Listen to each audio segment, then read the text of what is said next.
ایک چھوٹی سی بات اور عرض کروں گا، پھر آپ سے اجازت دوں گا۔ دیکھیے،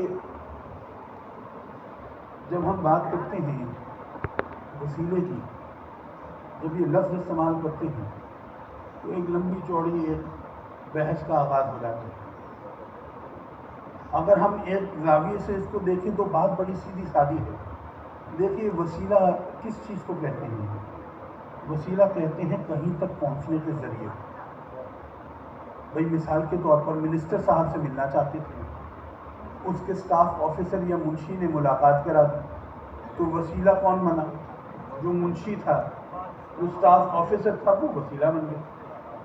کہیں تک پہنچنے کا جو رستہ ہے اس کو وسیلہ کہتے ہیں۔ اب دیکھیے، اللہ رب العزت نے اپنے محبوبوں کو، اپنے انبیاء کو بھیجا، نبیوں کو بھیجا، رسولوں کو بھیجا۔ کیوں بھیجا؟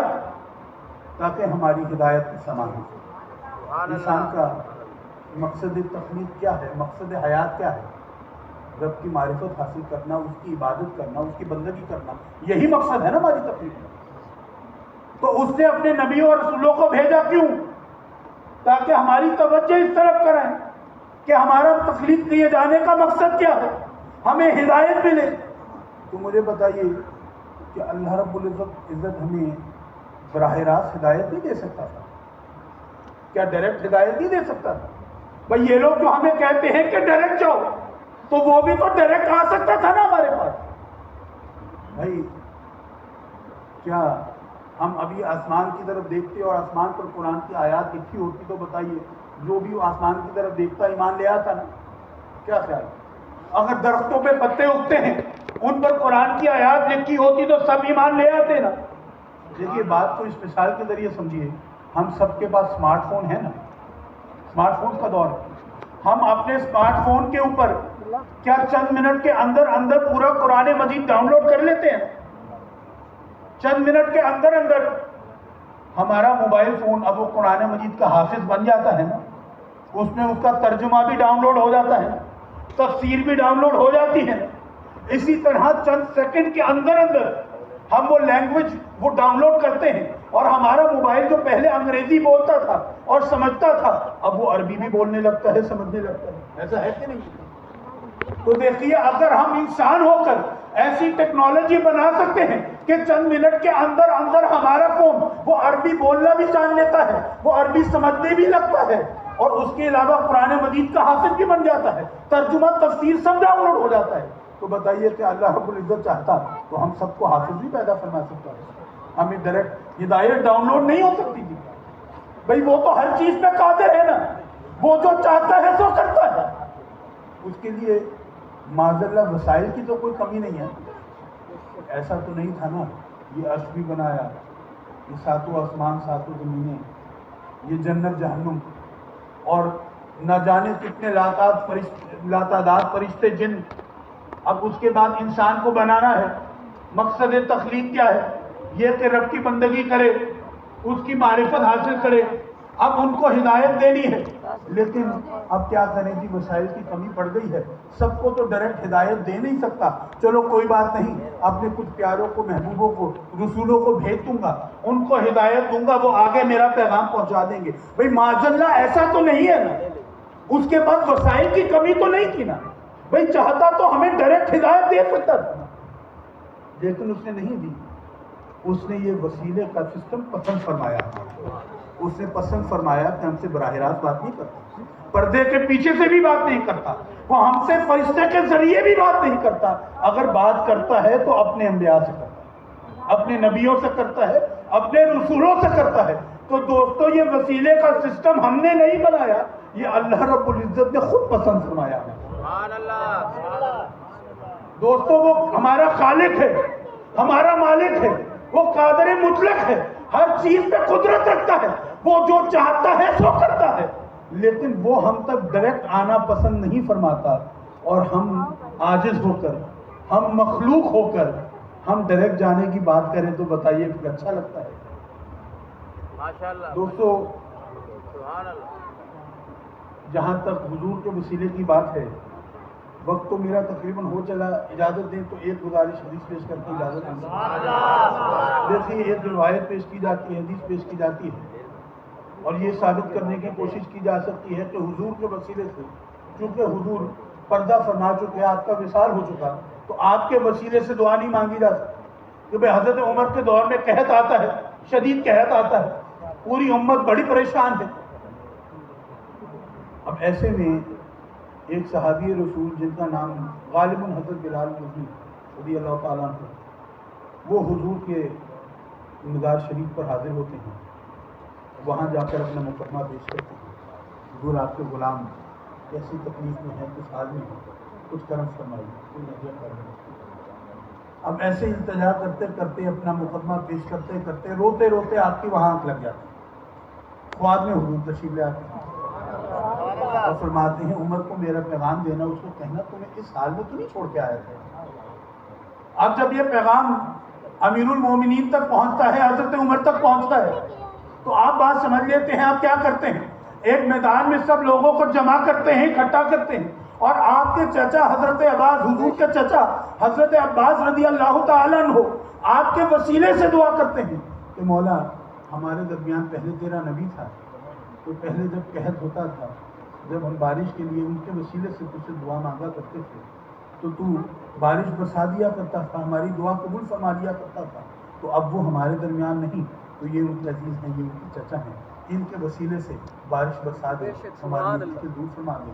اور روایات میں آتا ہے کہ بارش ہوئی اور بے تحاشا بارش ہوئی، خوب بارش ہوئی۔ اب یہاں پر دیکھیے یہ بات کہتے ہیں کہ حضور کے وسیلے سے تو دعا نہیں مانگی گئی، بلکہ یہ کہا گیا کہ تیرا نبی جب ہمارے درمیان موجود تھا تو اس کے وسیلے سے دعا مانگا کرتے تھے، آج وہ ہمارے درمیان موجود نہیں ہے تو ان کے چچا کے وسیلے سے مانگتے ہیں۔ تو اس سے تو یہ پتا چلا کہ جو زندہ ہے اس کے وسیلے سے مانگا جا سکتا ہے، جو دنیا سے چلا جائے، جس کا وصال ہو جائے، چاہے وہ حضور ہی کیوں نہ ہو، چاہے وہ اللہ کا نبی ہی کیوں نہ ہو، اس کے وسیلے سے دعا نہیں مانگی جا سکتی۔ تو دیکھیے پہلے تو عرض کروں گا، ابھی ہم نے بات کی نا، وسیلہ کسے کہتے ہیں؟ کہیں تک پہنچنے کے ذریعے کو کہتے ہیں، جو ذریعہ بنے اس کو وسیلہ کہتے ہیں۔ اب بتائیے جب یہ قحط آیا ہوگا، جب امت، جب مسلمان اس مشکل سے، اس پریشانی سے دو چار ہوئے ہوں گے، تو کیا رو رو کر دعائیں نہیں مانگی ہوں گی؟ کیا صدقات نہیں کیے ہوں گے؟ کیا اجتماعی دعائیں بھی نہیں مانگی؟ کیا رو رو کر گڑ گڑا کر وہ ماتھوں کو سدوں میں رگڑا نہیں ہوگا؟ بھئی رب کی رحمت کو جوش دلانے کا ہر انداز استعمال کیا گیا ہوگا نا۔ اور دیکھیے اس وقت کے مسلمان وہ ہم جیسے تو نہیں تھے نا، صحابہ تھے نا، اہل بیت تھے نا، تو ہر قسم کا انداز استعمال کیا گیا، لیکن بتائیے کیا مسئلہ حل ہوا؟ کیا بارش نازل ہوئی؟ نہیں ہوئی۔ مسئلہ کب حل ہوا؟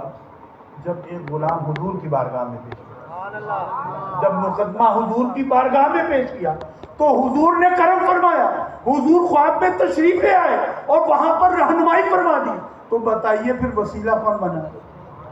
وسیلہ تو حضور بنے نا، حضور نے مسئلہ حل فرمایا، حضور کے در پر حاضری دینے سے مسئلہ حل ہوا نا۔ تو پھر ذہن میں پھر یہ سوال آتا ہے، تو حضور حکم فرما دیتے کہ بھائی میرے وسیلے سے دعا مانگ لو، مسئلہ حل ہو جائے گا، پھر ایسا کیوں نہیں کیا گیا؟ آپ کے چچا کے وسیلے سے دعا کیوں مانگی گئی؟ دیکھیے حضرت عباس رضی اللہ تعالیٰ عنہ ظاہر حضور کے چچا بھی ہیں اور ظاہر کے صحابی بھی ہیں، ان کا کیا مقام ہوگا، ان کی کیا شان ہوگی، اس کا تو ہم اندازہ نہیں لگا سکتے نا۔ یقیناً بڑے متقی بھی ہوں گے، بہت پرہیزگار بھی ہوں گے، بہت نیک ہوں گے، یقیناً ہوں گے، لیکن یہ تو نہیں کہا گیا نا مولا یہ تیرا بندہ بڑا متقی ہے، بڑا پرہیزگار ہے، مولا یہ سارا دن تیرے کلام کی تلاوت کرتا رہتا ہے، مولا ساری رات خود کو یہ سجدوں میں دفن رکھتا ہے، مولا یہ بڑا متقی ہے، بڑا نیک ہے، بہت ہی پرہیزگار ہے، مولا اس کے وسیلے سے ہماری مشکل دور فرما دے۔ یہ تو نہیں کہا گیا نا، کیا کہا گیا؟ مولا یہ تیرے حبیب کے چچا ہیں، تیرے حبیب کے پیارے ہیں، تیرے حبیب کے عزیز ہیں، مولا ان کے وسیلے سے ہماری مصیبت دور کر دے۔ تو بتائیے نسبت کس کی تھی؟ نسبت تو حضور کی تھی نا، تو وسیلہ بھی تو پھر حضور کا ہی نا۔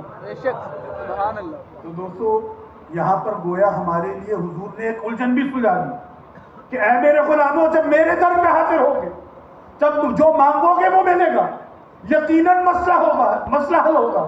میرے وسیلے سے مانگو گے، میرے در پر آ کر مانگو گے تو وہ تو ملے گا ہی ملے گا، عطا ہوگا ہی ہوگا، لیکن وہ جو کہ میرے عزیز ہیں، وہ جن سے میں محبت کرتا ہوں، وہ جو کہ میرے پیارے ہیں، وہ جن کی نسبت مجھ سے ہے، اگر ان کے وسیلے سے مانگو گے تب بھی عطا ہو جائے گا۔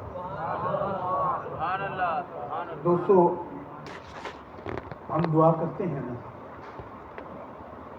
تو دعا بتائیے، ترمذی شریف کی حدیث کو سامنے رکھتے ہیں تو پتہ چلتا ہے کہ درود کے بغیر دعا قبول نہیں ہوتی۔ حضور نے جب ایک دیکھا صحابی کو، انہوں نے نماز پڑھی اور نماز کے بعد درود نہیں پڑھا تو واپس بلایا کہ کیوں سنا کہ دیکھو جب نماز پڑھو، سب نماز کے بعد اس طرح پڑھتے ہیں تو پہلے کیا کرو، اللہ کی بزرگی بیان کرو، جس طرح ہم آیت الکرسی پڑھ لیتے ہیں، دیگر اذکار کرتے ہیں، پہلے کیا کرو، رب کی اللہ کی بزرگی بیان کرو، پھر کیا کرو، مجھ پہ درود بھیجو، پھر جو دعا مانگو گے قبول ہو جائے گا۔ اب بتائیے درود کسے کہتے ہیں؟ ہم اللہ سے آقا کریم کے لیے رحمت مانگتے ہیں، اس کو درود کہتے ہیں۔ درود کس کو کہتے ہیں؟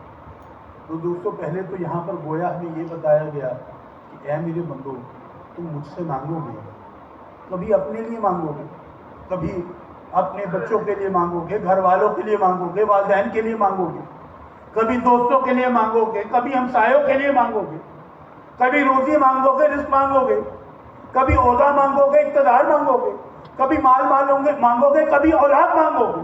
تو جس کے لیے مانگنا ہے بعد میں مانگنا، اور جو مانگنا ہے بعد میں مانگنا۔ اگر مانگنا ہے تو مجھ سے پہلے میرے حبیب کے لیے رحمت۔ تو دوستو جب تک درود کا وسیلہ نہ ہو دعا قبول نہیں ہوتی، تو بتائیے درود کا وسیلہ بھی تو حضور کا ہی وسیلہ ہے۔ اب جو شخص بھی دعا میں درود پڑھتا ہے، اب وہ وسیلے کو مانے یا نہ مانے، وہ حضور کے وسیلے کو تسلیم کرے یا نہ کرے، وہ اپنا مسلک جو مرضی بتائے، اگر دعا میں درود پڑھ رہا ہے، اب مانے یا نہ مانے، مانگتا وہ حضور کے ہی وسیلے۔ اور دیکھیے اس بات کو بھی سمجھیے، ایسا کیوں ہے کہ جب درود پڑھا جائے تو دعا ضرور قبول ہوتی ہے؟ تو دیکھیے علماء بتاتے ہیں کہ یہ اللہ رب العزت کی سنت ہے کہ جب دعا قبول فرماتا ہے تو پوری قبول فرماتا ہے، قبول فرماتا ہے تو پوری قبول فرماتا ہے، اور اگر رد فرماتا ہے تو پوری ہوتی ہے۔ تو دیکھیے جب ہم دعا سے پہلے اللہ سے اس کے حبیب کے لیے رحمت مانگیں گے تو کیا رد فرمائے گا؟ کوئی درود تو خود بھی بھیجتا ہے نا، اس کا حکم تو اس نے خود ہمیں دے دیا ہے نا۔ تو جب درود پڑھیں گے، جب رب سے اس کے حبیب کے لیے رحمت مانگیں گے تو بتائیے وہ پھر قبول ہوگا کہ نہیں ہوگا؟ قبول ہوگا نا۔ اور یہ تو اس کی سنت ہے، جب قبول فرماتا ہے تو پوری قبول فرماتا ہے، جب درود قبول ہوگا تو ہماری دعائیں بھی قبول ہوگی۔